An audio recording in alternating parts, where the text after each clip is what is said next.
Cyberabad event ticket విక్రయాలను book my show నిలిపివేసింది. అనుమతి ఇవ్వకుండా టికెట్లు విక్రయిస్తున్నందుకు బుక్ మై షోపై పోలీసులు కేసు నమోదు చేశారు. దీంతో బుక్ మై షో వెనక్కి తగ్గింది. ఇప్పటికే బుక్ మై షో సన్బర్న్ నిర్వాహకులకు పోలీసులు నోటీసులు జారీ చేశారు. ఇక ఎలో అరీనాలో బుక్ చేసుకున్న సన్బర్న్ షో హైదరాబాద్ ఈవెంట్ను నిర్వాహకులు రద్దు చేసుకున్నారు.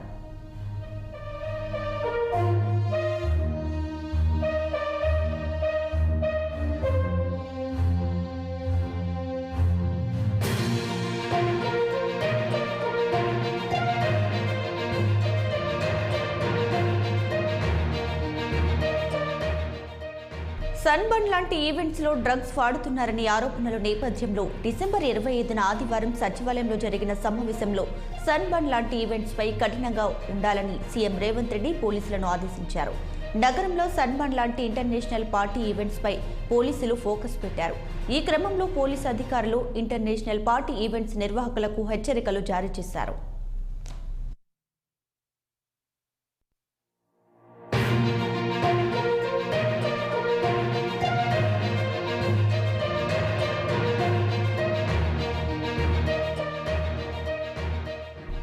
ఈసారి న్యూ ఇయర్ కి సన్బర్న్ కి ఎలాంటి అనుమతులు ఇవ్వలేదని సైబరాబాద్ సిపి అవినాష్ మహంతి తెలియజేశారు.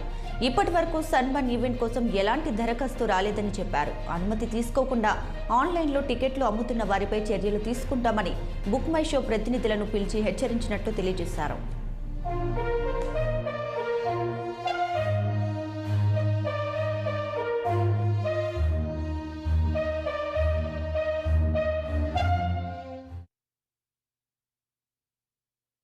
రోజుల నుంచి సైబర్ క్రైమ్ ఒక ఇంపార్టెంట్ ఇష్యూ ఉంది.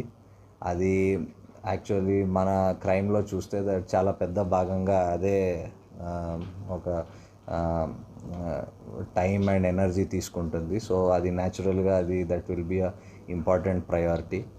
తర్వాత అన్ని టైప్స్ ఆఫ్ ఇన్వెస్టిగేషన్ మన దగ్గర చాలా ఎకనామిక్ అఫెన్సెస్, మనం చెప్పిన వైట్ కాలర్ క్రైమ్స్ అవన్నీ ఇన్వెస్టిగేట్ అవుతాయి. సో అవి చాలా ఫేర్గా, నిష్పక్షంగా, అది విత్ ప్రొఫెషనల్గా ఇన్వెస్టిగేట్ చేయాలని అది కూడా ఒక ఇంపార్టెంట్ ప్రయారిటీ ఉంటుంది. సైబరాబాద్లో పబ్లిక్కి చాలా ఎఫెక్ట్ చేసే ఇంకో ఏరియా ఈజ్ ట్రాఫిక్. సో మా దగ్గర ఉన్న రిసోర్సెస్ బెస్ట్ ఆఫ్ అబిలిటీకి డిప్లాయ్ చేస్తాం. దానికి ఏమైనా solutions will try to take. Different ఏజెన్సీస్తో వాళ్ళకి కోఆర్డినేషన్ పెట్టి will try to work on that issue also. So then of course regular crime కూడా ఇక్కడ చాలా ఏరియాస్, బికాజ్ అవుట్స్కర్ట్స్లో చాలా ఏరియాస్ ఉన్నాయి కాబట్టి కొన్ని regular crime like house breaking, burglaries ఇవన్నీ చాలా జరుగుతూ ఉంటాయి. సో